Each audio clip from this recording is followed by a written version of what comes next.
내일은 북한의 최대 명절 가운데 하나인 건군절입니다.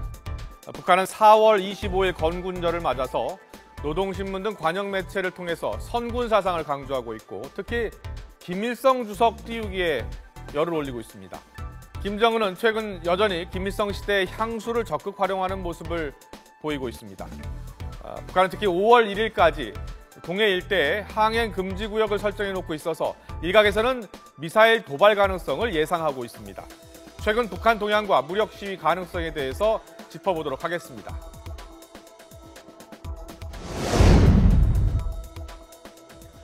어제자 노동신문 2면을 보겠습니다. 북한은 김일성 주석의 과거 군 활동 화보를 공개하면서 이 성군 사상을 강조하고 있습니다. 북한에서 건군절은 김일성 생일인 태양절, 김정일 생일인 광명성절, 그리고 노동당 창건일 등과 함께 체제선전에 열을 올리는 명절인데요. 북한군 창건일은 원래 1948년 2월 8일이었으나 김일성 주석이 1932년 4월 25일 항일 유격대를 창설했다고 주장하면서 건군절 기념일을 4월 25일로 옮겼습니다. 북한은 과거 김일성 시대의 향수를 적극적으로 부각시키면서 자연스럽게 김정은에 대한 충성으로 이어지길 기대하고 있습니다. 이제 김일성이 북한군의 창설자의 한 사람이고 네. 특히 김일성 시대, 그러니까 50년대, 60년대, 70년대까지는 북한군이 어느 정도 원형을 유지했습니다. 이 북한군이라는 게 만들어질 때는 48년 2월 8일에는 소련군의 교리와 규칙에 따라서 만들었습니다. 그래서 이제 6.25 때 중공군이 들어오면서 중공군으로 이제 조직 개편이 이루어졌는데 그러다 보니까 김일성 시대에 군은 비교적 강했고 북한 사회 모든 역량 중에서 군을 따라 배워도 될 만큼 모범적이었습니다. 그래서 아마 북한이 지금 김정은 자체도 김일성을 따라 배우려고 하는 자체가 김일성 때 북한 체제가 작동했다. 그래서 저 사진을 보여줌으로써 북한 주민들 또 군인들에게 향수도 불러일으켜주고 우리도 그때로 다시 돌아갈 수 있다. 이런 희망을 주기 위해서 김일성 사진들을 이번에 많이 공개한 것 같습니다. 그렇군요. 네.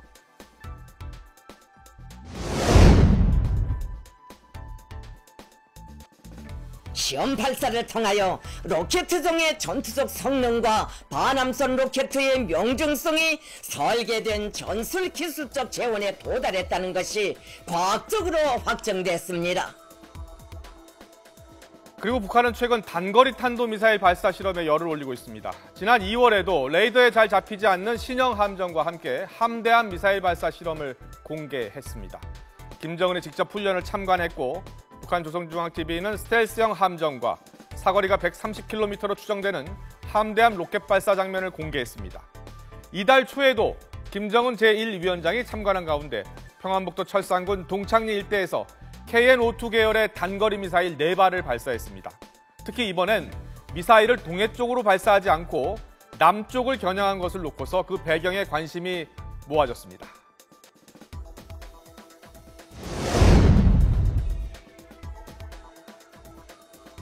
북한이 지금 아마 김정은의 이제 모스크바 방문이 얼마 남지 않았지 않습니까? 그래서 모스크바로 나가는데 이런 어떤 무력 도발이 자신들에게 유리하냐, 또 주목을 끌 수 있냐 이런 여러 가지 고려가 있을 것이고 아직도 이제 지난 4월 1일에 동해 그 항해 금지 요령을 내린 이후에 그걸 해제를 공식 안 했습니다. 그렇기 때문에 뭔가 북한이 건군절을 맞으면서 나름대로 ICBM이나 무슨 또 스커드 미사일이나 로동 미사일 같은 걸 한두 발 정도는 쏠 수 있겠다. 그러나 그 이상 큰 도발을 하면은 김정은이 모스크바 가는데 별로 유리하지 않다. 이렇게 판단했다면 아마 그 이상 도발은 적어도 상반년도가 지나서 하반년도쯤에 아마 하지 않을까. 네, 지금 들으신 것처럼 4월 25일 건군절을 전후해서 북한의 도발 가능성, 여기 전문가들의 주장이 엇갈리고 있습니다. 북한이 5월 1일까지 동해 일대에 항행 금지 구역을 설정한 만큼 무력 시위 가능성이 있다고 보는 전문가도 있지만 다음 달 러시아에서 열리는 2차 대전 전승기념일에 초청을 받은 김정은이 미사일 도발을 할 가능성이 낮다고 보는 전문가들도 있습니다. 이런 가운데 북한은 최근 평양 인근 종합훈련장에 대규모 병력을 집결시켜 놓은 것으로 전해졌습니다. 유비무환, 일단 북한의 무력 도발 가능성에 철저히 대비해야 하겠습니다.